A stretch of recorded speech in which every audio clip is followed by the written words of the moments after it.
Hello everybody and welcome to Visual Disturbance. I'm your host Brian Reese. It has been a long time since I've done a reaction video. So here we have it today, folks. We are going to have a program today on my reaction to this multi-dimensional, let's just say, video. So y'all know what to do. Hit the like button, hit the subscribe button. Thanks for being here. Thanks for attending with me. I haven't done a reaction video in a long time. I enjoy these, so I hope you do the same. I hope you enjoy them. So let's get in the video. Let's unravel this thing, and I'll give you my comments on it. Comment below. Let me know what y'all think about this video. Scattered over 700,000 square kilometers of glistening southern Pacific Ocean, 176 small tropical islands, which make up what is known as Tonga. And one, it seems, was chosen for the location of a rather amazing ancient structure. One of the most mysterious megalithic monuments in the world, an ancient trilithon known as the Megalith Gate of Ha-Ha-Munga. The mainstream academic explanation for the site is as follows. Ha-Ha-Munga is a megalith trilithon that was built around 1200 AD, built by a king of the time as the entrance to his royal compound, Heketa. As with many intriguing and confusing... I want to point this out too real quick. Baalbek. Baalbek is a very interesting place, a very interesting megalithic structure, and a very something to really ponder on. We just did a FOJC radio program a couple weeks ago on this, and it's well worth the watch on Baalbek. So let's get back in the video. Ancient structures upon Earth. If you dig further than mainstream attested views, you will often unearth another opinion, often suggesting a far longer, far more astonishing tale set much farther back within our past. And the Tonga Gateway is no exception. Although mainstream archaeology, through native folklore and currently accepted, chronological knowledge of the previous inhabitants of... Just look at the size of these things. Look at the size of these rock structures. Anybody that's watching this program, just the massive girth and the weight, and to be able to move these around, we can't even in today's modern time barely get, you know, we're just now getting off the horse and buggy, if you want to say that. And it's hard for records, like literally, let's just say, you know, somebody trying to hoist anything up, as far as a crane, or you have any kind of thing when it's to do with weight and tonnage. This right here outweighs any kind of truck, car, and it just baffles my mind that these things even exist in this realm. And then people are like, oh yeah, they're just, you know, miraculously appeared there. These are somewhat man-made. These are not naturally formations. Continue on. The island suggests that the Tonga Trilithon is but a mere 800 years old. There exist three rather large problems with this conclusion. Until, of course, erosion inevitably takes hold, drawing a line between a discernible archaeological feature and an apparent geological one. The Tonga Gateway now consists of three coral limestone slabs, each still weighing in at around... Real quick, I just want to point this out. Limestone. I'm talking about this limestone gateway here. I got a new program in the works to do with limestone. There's a lot of connections with it in my local area, and I will get into that in the future with the future broadcast. But this limestone setting here, it's there's more to it than what I know. This video is not going to refer to it that, but there's more to the limestone narrative than what academia is missing, because I've noticed a lot of areas in my neck of the woods that have abundance of limestone and they should not be there. And a lot of people are like, well, Brian, it's just for agriculture aspects, or, you know, stuff to do with that, conclusion to that. And I'm like, no, there's something else more sinister. Let's continue on, though. I'll get into that future. Just keep that in mind for future broadcasts of Visual Disturbance. If you haven't hit that like button, hit the subscribe button. Please do get an opportunity. And thanks for being here on this reaction video. 40 tons. three rather large elephants in the room for mainstream archaeology. Like with all other trilithons dotted around the world, the documented primitive capabilities during modern historical timelines will continue to demonstrate a lack of credibility to the school-taught fanciful tales given for their construction. On the contrary, these sites indicate a once far more capable civilization left somewhere within Earth's very distant past. For example, there are many legends linking the Tonga Gateway to Maui. As William Corliss astutely put it, Maui is but a label, slapped upon everything found within the South Pacific which cannot be explained." End quote. Additionally, to disassemble the phony public narrative further, Corliss's own research, other explorers of the island, along with Eric von Daniken's compelling and comprehensive studies of the island, found that islanders, although willing to tell tall tales to tourists, lacked any reasonable replication skills at a later date. Put simply, they were lying. Indeed, although they spoke of a king some 800 years ago, the massive stones, being a gateway to his Hecata, after extensive exploration of the island by many people, especially behind the gateway, which the entire site is seemingly focused in. There's a Stargate. Watch out, that's actually off from the Stargate SG-1 series. So here we are with these gateways, portals, to Conda, all these different places that have this correlation with ancient civilizations, but they keep popping back up. How in the world do they have miraculously areas where you have same type of architecture, artifacts? Kind of reminds me of Grand Canyon. Why does the Grand Canyon have abundance of Egyptian artifacts and the Egyptology stuff, and then you have Egypt so far away from Grand Canyon? There's something going on here. Very sinister or something bizarre that we're missing here in 2024. Let's continue on. No trace of a Hecata has ever been found. Some specialists who have studied the erosion patterns upon the coral stones have come forward with claims that the Tonga site is a ruin far older than currently thought, and that although the stones are rough in appearance today, they were much larger and also smoothly cut into squares using an unknown ancient technology. This, some claim, may have happened as far back as 10, maybe even 100,000 years ago. Was the Tonga Gateway some form of ancient stargate? Why place it exactly where it is? Why build it exactly how it was built? Who would go through such effort of transporting many 40-ton blocks of coral to this small 40 tons of coral. 40 tons of coral. Could you imagine just doing that today?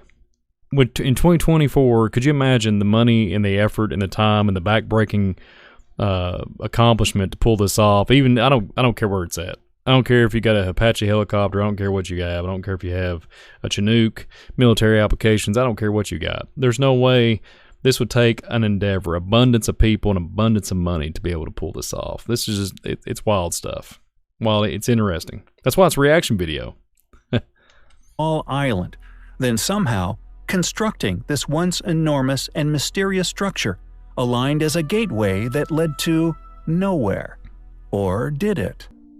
The Necromantion, once used as a Greek temple of necromancy, devoted by the Greeks to their god of the underworld Hades and his female consort Persephone.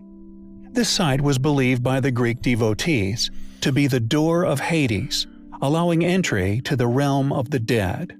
Located at the meeting point of the Acheron, Pyriphlegethon, and Cocytus rivers, which were believed to have also flowed through the kingdom of Hades. With names given to the rivers, presumably by the Greeks, interpreted to be joyless, burning coals, and lament. Whilst other temples, such as the Temple of Poseidon at Tanieron, the temples at Hermione and Cumae in Italy, and Heraclea within Pontos, were known to have been used for the practice of necromancy. This is one thing that I will not be touching is necromancy. I don't believe in it. I don't believe anybody touching it. It's a demonic, and it's all the gates of hell, which this video is referring to. But I do not get caught up in that nonsense, nor do I want to play with fire because it's a devil's tool. So, just want to point that out. Let's continue on. Say no to necromancy. It was the necromantion that was the most famous of them all. According to ancient Greek beliefs, while the bodies of the dead decayed in the earth, their souls would be released, traveling to this purported underworld via fissures within the earth. These spirits of the dead, according to... Wow, check this out. Ancient Peru in the right-hand corner of the screen here. Speaking of the dead bodies and whatnot that this video is referring to, isn't it kind of interesting that there's all this stuff, speculation about the Book of the Dead, resurrection, all this nonsensical stuff that goes along with dark, demented, let's just say it, in modern times, it's a transhuman phase, but back then they named it something totally different. It's probably went through different cycles, but it's the same insanity. It's the same dark path as far as I'm concerned. I would not even want to touch this stuff, nor even ponder on the idea of even getting, I would be thousands of miles away from it. Stay away from it. But what I'm getting at, any kind of interesting, the ancient civilizations, different, we're talking about ancient Peru here. We got Mayans, all these different cultures talking about these concepts, and it kind of it blows my mind when you really think about it. And that's why I like doing these reaction videos. It brings a lot. It's a thought-provoking program, especially gets my gears turning while I'm doing the reaction video here. So let's continue on. The ancient Greeks were said to possess abilities that the living did not have, including the power of precognition, the power to foretell the future. They therefore claim that these temples were erected by them in locations that were entrances to this mysterious underworld, used as altars for the believers of such to practice necromancy, a belief form of communication with the dead. This practice was attempted in order to receive prophecy. However, if one explores the architecture of such site, not only does this ancient Greek claim of construction become a clear, dubiously attested claim, but the evidence for highly advanced precision block building, now known as polygonal masonry, is discovered throughout the site. So this polygonal masonry technique, listen, plug in some kind of comical humor here. Here in America, we can't keep a building up. Hardly. And the duration and the expiration date's probably like what? If tops, maybe 40 years now as far as modern construction. Back in the day, they'd last, like 100 years ago. There's still houses today that are over 100 years people are still living in. But, you get past around the 70s and 80s and get into the 90s. The 90s, they're okay. And then the 2000s, that's when the construction, in my opinion, everything started depleting and you can't keep anything. You have to constantly go back and make repairs. But this construction, you can throw the whole kitchen sink and cataclysm after cataclysm and tornadic activity, F5, or whatever you want to call it. And these things are standing up for thousands of years. So riddle that one. Wild stuff. Continue on. This existence of such sophisticated block building, which is not only found within and upon nearly every as yet unexplained ancient site upon the earth, but is incredibly similar in form to that of many other ancient sites within Italy, specifically the ancient wall which can still be found surrounding the Acropolis of Alatri and at other sites, including within the ancient ruins of Delphi. This astonishing feat of ancient engineering is as yet unexplained by modern academics, strongly indicating that this ancient site was originally built by a civilization now lost to history. Furthermore, like the enigmatic metal clamps, whose remnants are to be found within a number of these same ancient sites that were originally used by this highly intelligent group, these once utilized to keep the stones in their fitted positions as they shifted and settled over the millennia. These clamps' design vary from continent to continent. Our reason for mentioning this curiosity. And I want to point this out too. The way this masonry construction is, drying cement, it's pretty much going to never move past that point. So you got to make sure everything measures, everything's leveled. But this, the pressure, the way it's constructed, I bet it got more durable as the time went on. The weight, the ground moved, things of that matter, water moving around, displacement of water, etc. Things to take in consideration.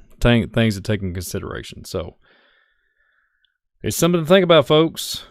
Water erosion, the movement, but these things still stay in tight knit in place. They're not moving. You can't shift them.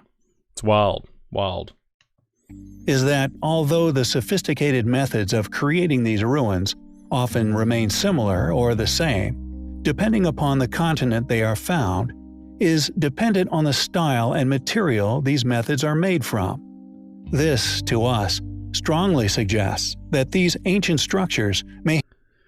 And let's just say, too, these ancient civilizations, either they changed their names, because we can go back and look into different Native American tribes and the connection with Aztec and the Mayans, and they all take on these different names throughout time. It gets passed down. It's interesting. They had to do some type of traveling, and they had to do some type of, let's just say, ocean property, right? And I'm just being a little silly there, but they had to been able to cross the ocean and navigate longitude, latitude, and get to these, strategic locations to have the same amount of technology for passing back and forth. So it's kind of baffling the mind. It really is, when you find that these things and this type of architect work is all over the earth. Wild stuff. I've said that word so much during this program, stuff. I'm going to throw it out. Compelling information. There you go. Have indeed been built by the different races found within these differing countries.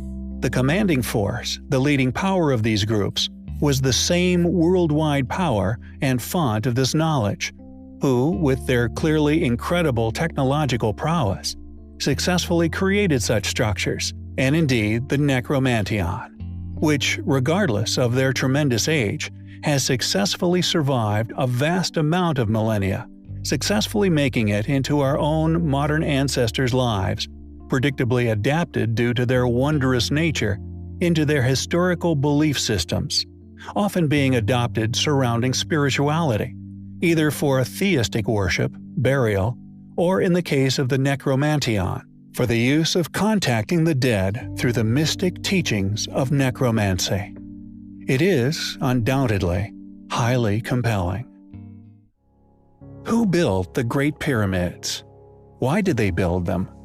If we take known Egyptian accounts as accurate, then many of the ancient structures upon the plateau were designed surrounding the subject of death.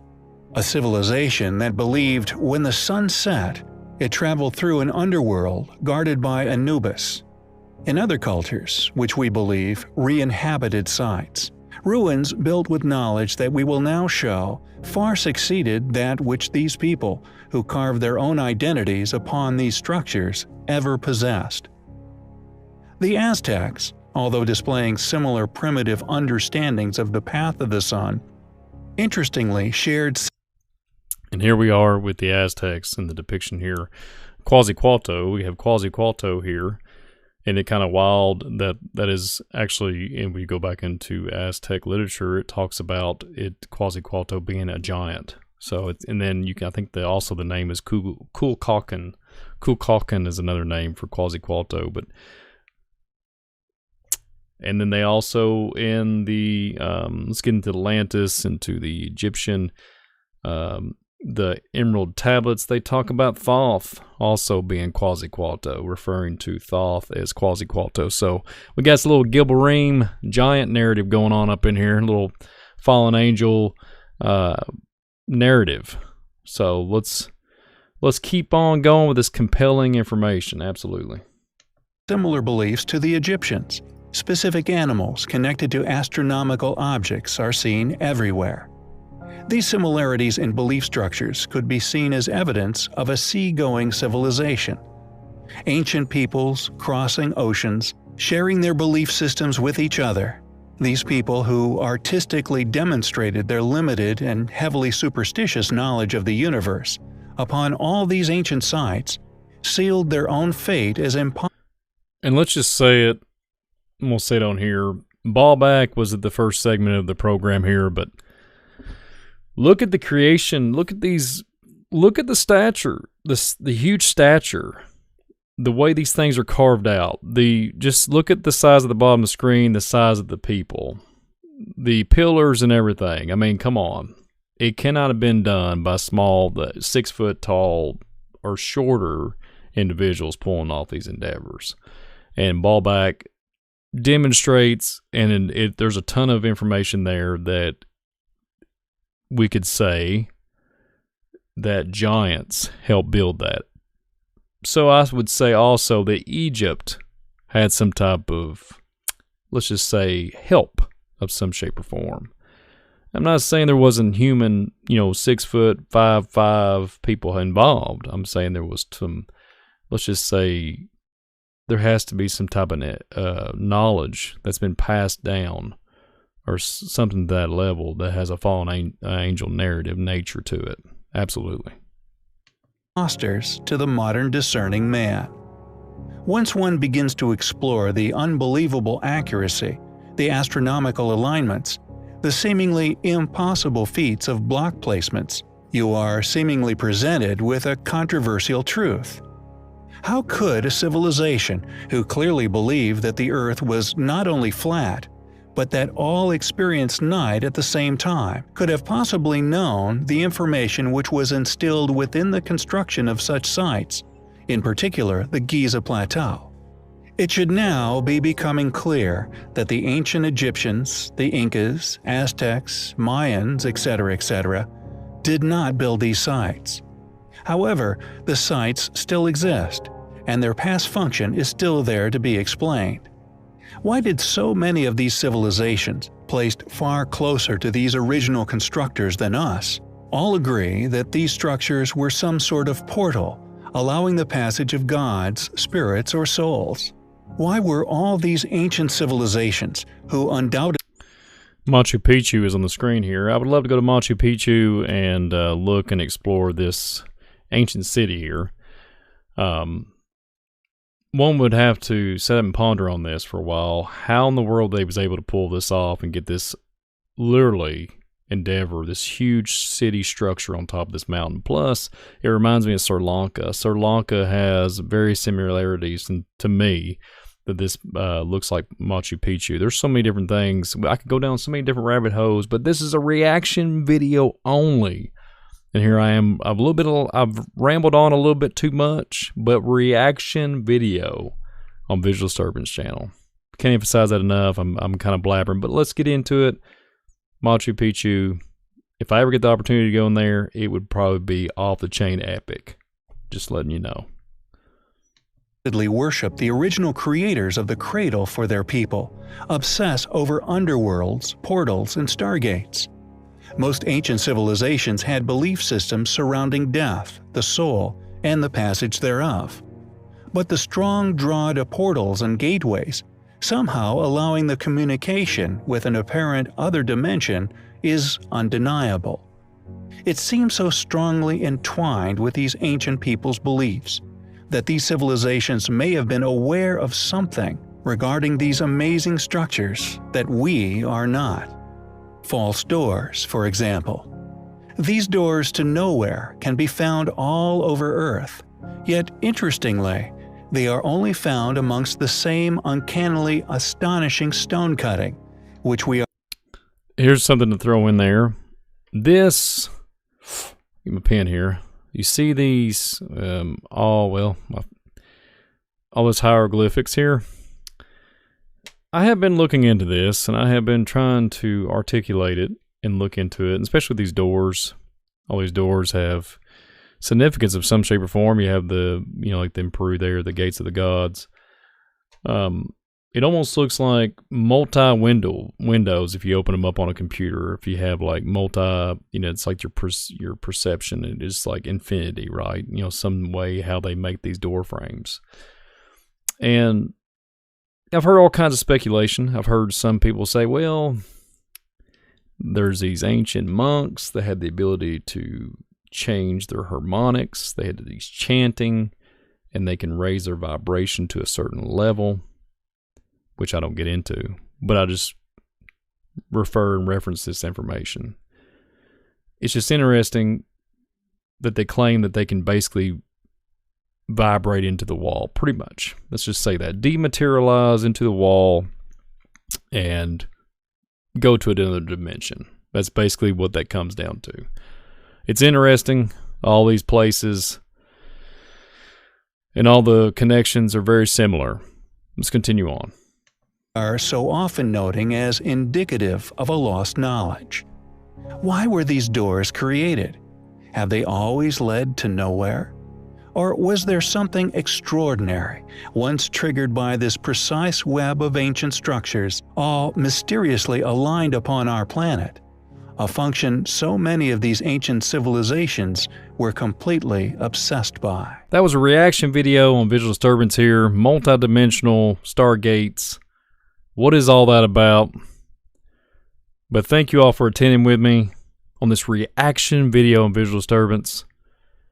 It's short, but it's to the point. A lot of information here dropped in this little video here, but hope you all enjoyed. Hit that like button, hit the subscribe button. Thank you all so much for everything. Thank you for being part of the Visual Disturbance community. Hit the notification bell, everything that's coming around the bend. Literally, as far as new content and whatnot, we're coming to the channel. Thank you all for being here. Everybody have a blessed day. Jesus is King. Give a shout out to everybody out there, and I pray everybody's doing well. Thank you all for attending on this reaction video. Visual Disturbance, I am out.